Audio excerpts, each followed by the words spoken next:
Salut la belle famille de YouTube. J'ai reçu récemment plusieurs questions, différentes questions, mais qui ont tendance à parler de la même chose. C'est quoi cette question? Ça lui amène, j'ai un oncle qui vit aux États-Unis, qui est citoyen américain. On aimerait savoir comment est-ce qu'il peut faire pour m'amener aux États-Unis. L'autre, c'est que j'ai un frère aux États-Unis. J'aimerais savoir comment est-ce qu'il peut faire pour m'amener. Et la troisième question, c'est ceci. J'ai un ami qui vit aux États-Unis. J'aimerais savoir ce qu'il peut faire pour me faire venir aux États-Unis. Il est prêt pour m'amener, donc il veut savoir ce qu'il faut faire. Anyway, bref, si vous avez une connaissance aux États-Unis et que vous voulez savoir si cette personne peut vous faire venir à travers, peut vous faire venir aux États-Unis ou pas, cette vidéo vous concerne. On est d'accord? Ici, c'est votre soeur. Amen. Un grand merci pour vos soutiens à travers vos likes, vos commentaires et vos partages. Alors, la famille, on va commencer par le commencement. All right? So, en matière d'immigration, il y a deux catégories de visas. OK? I mean, il y a deux catégories de visas. Il y a le visa des non-immigrants et le visa des immigrants. C'est quoi le visa des non-immigrants? Un visa de non-immigrants, ce sont des visas que vous allez obtenir dans le but de venir ici, aux États-Unis, et rester ici temporairement. Okay? C'est-à-dire votre séjour ici aux États-Unis est limité. Et l'exemple de ces visas, de l'un de ces visas de non-immigrants, c'est le visa visiteur ou bien le visa de tourisme, par exemple. C'est pourquoi lorsque vous obtenez ce genre de visa, on vous oblige à acheter le billet d'avion à leur retour en même temps. On est d'accord. Maintenant, le visa des immigrants, ce sont des visas que vous obtenez à venir, ce sont des visas que vous allez obtenir dans l'intention de venir vous installer ici aux États-Unis. On est d'accord. Et sous le visa d'immigrants, il y a 3 ou 4 catégories de types de visa que vous allez voir. Pourquoi je dis 3 ou 4, vous allez comprendre dans quelques instants. OK? D'accord. Parmi les types de visas d'immigrants, on a le visa du travail. Genre un visa que vous allez obtenir à travers le travail. Comment est-ce que ça se passe? Vous allez trouver un boulot et après avoir fait ces recherches, bon, vous allez trouver un boulot, vous allez postuler bien sûr. Et si l'employeur trouve que vous êtes qualifié pour le boulot, il va vous sponsoriser, vous allez venir aux États-Unis, vous allez travailler, vivre ici comme un résident. Bien sûr, la manière dont je viens de le dire, ça a l'air très facile, mais ce n'est pas aussi facile que ça. OK? Mais on n'est pas là pour ça, donc je vais garder les détails pour peut-être quelques jours, dans le futur. On est d'accord. Deuxième type de visa, visa d'immigrants. C'est la loterie visa. Vous savez assez déjà sur la loterie visa. Donc, je ne vais pas en parler beaucoup. OK? Maintenant, troisième type de visa, c'est le visa de regroupement familial. La raison pour laquelle je disais tantôt qu'il y a 3 ou 4, c'est parce que le visa de regroupement familial est divisé sous 2 catégories. Donc, si je veux, mais les deux sont des visas de regroupement familial. Donc, je vais les combiner sous regroupement familial. Donc, je vais dire qu'il y a 3 types de visas d'immigrants. Visa de travail, l'autre visa et visa de regroupement familial. OK? Maintenant, on va parler du visa de regroupement familial. OK?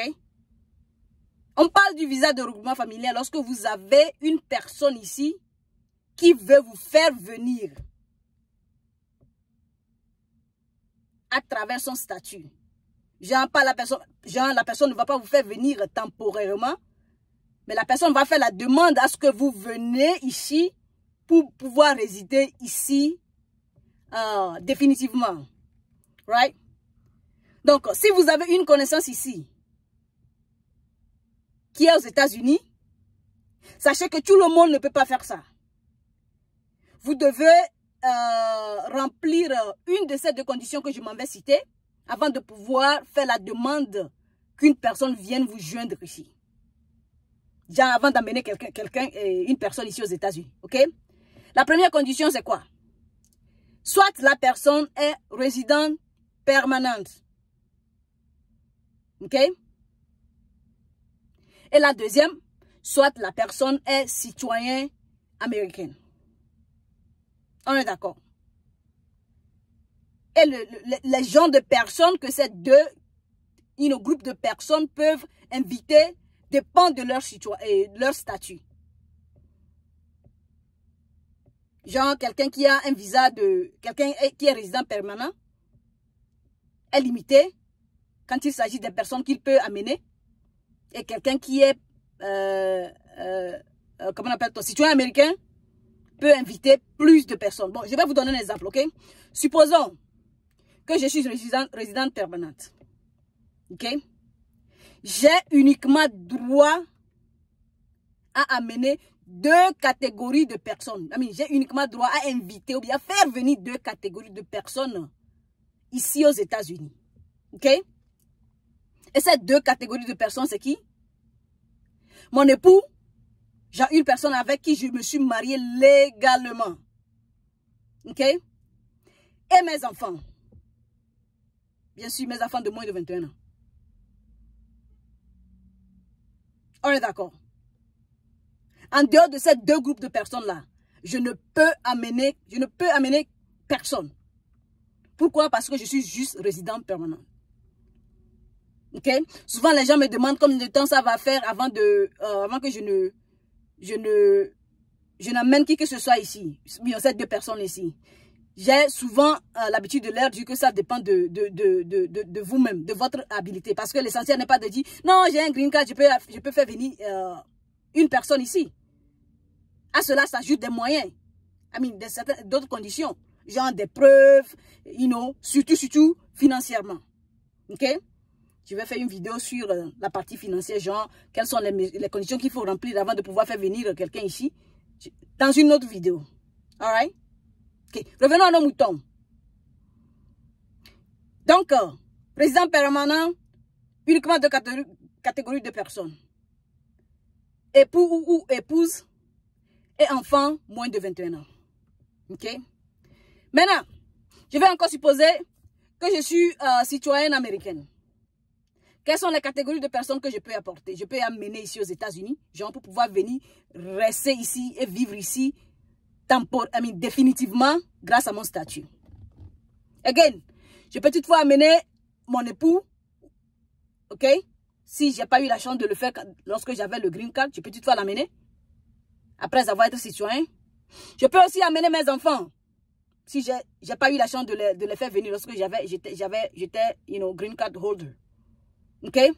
Mais en plus de ça, je peux toutefois amener mes enfants qui ont plus de 21 ans et même qui sont mariés. Vous voyez? Donc, supposons que j'ai un enfant. L'enfant est assez âgé et il s'est marié. Qu'il a des enfants ou pas, je peux toutefois faire la demande de visa pour eux pour qu'ils viennent rester ici avec moi aux États-Unis définitivement. On est d'accord. Maintenant, en plus de ça, en tant que citoyenne américaine, je peux inviter mes parents à venir. Ok? Genre à venir rester ici avec moi définitivement. On est d'accord. Et le dernier groupe de personnes que je peux inviter à cause de mon statut de citoyenneté, ce sont mes frères et mes sœurs. Ok? Les règles ou bien la loi n'a pas mentionné si ça doit être si c'est frère partenaire ou bien frère maternel ou bien quoi. Donc je vais assumer que tant que c'est frère, que ce soit partenaire ou pas, ça peut marcher. Anyway, tout ce que je viens de vous dire là, j'ai la paresse de vous afficher ça. Donc je vais mettre le lien dans la description, ok, pour les gens qui seront intéressés à aller lire ça. Ok? Voici le lien aussi ici. Si vous êtes intéressé, allez-y. Cliquez là-dessus. Ça va vous amener directement sur tout ce que je viens de dire. On est d'accord. La famille, vous savez déjà, cette chaîne, souvent, c'est une chaîne qui est mise en place pour parler de la développerie, right? C'est vrai, tout ce que je viens de dire n'a rien à voir avec la développerie. C'est parce que je reçois beaucoup de questions là-dessus. C'est pourquoi j'ai fait cette vidéo. Ok? Si vous voulez en savoir plus, genre, quels sont le nom de visa, je ne veux pas me parler de ça parce que, bon, l'essentiel, je ne sais pas trop. Si vous voulez en savoir plus, le lien que je vais mettre dans la description là, vous allez faire vos recherches là-dessus. Vous voulez faire la demande de ces visas-là, faites des recherches là-dessus pour savoir quoi faire. Ok? Parce que si j'entends maintenant ça là, ça va, on va pas finir. On est d'accord. Aussi, lorsque vous avez une connaissance ici, si la personne ne fait pas partie de cette catégorie de personnes que je viens de citer, genre vous avez un ami ici, bien sûr, vous pouvez rendre visite. Genre que la personne est résident permanente ou que la personne est citoyen américain ou tout le monde, il peut faire la demande de visa de visite pour qu'on vienne le visiter. Reste à savoir si le visa va marcher. Parce que histoire de visa de visite, le consul veut s'assurer que si vous venez ici, vous allez rentrer. Vous allez rentrer. Donc si vous allez à l'interview, peu importe votre recherche, si le consul est convaincu que non, de toute façon dont je vois cette chose-là, si cette personne part, la personne ne va pas revenir, la personne ne va pas vous donner le visa. Ok? So, vous pouvez faire la demande de visa de visite. Il n'y a rien contre ça. Est-ce que ça va marcher ou pas? Ça dépend de plusieurs aspects. On est d'accord. Alright, la famille, j'espère que le message est passé. Ok? S'il y a quelque chose qui n'a pas de sens, s'il vous plaît, n'oubliez pas. Posez la question là-dessus. Ok? Le risque de la communication. On est d'accord. Ici, c'est votre servitrice. Amen. On se dit à plus. Bye bye.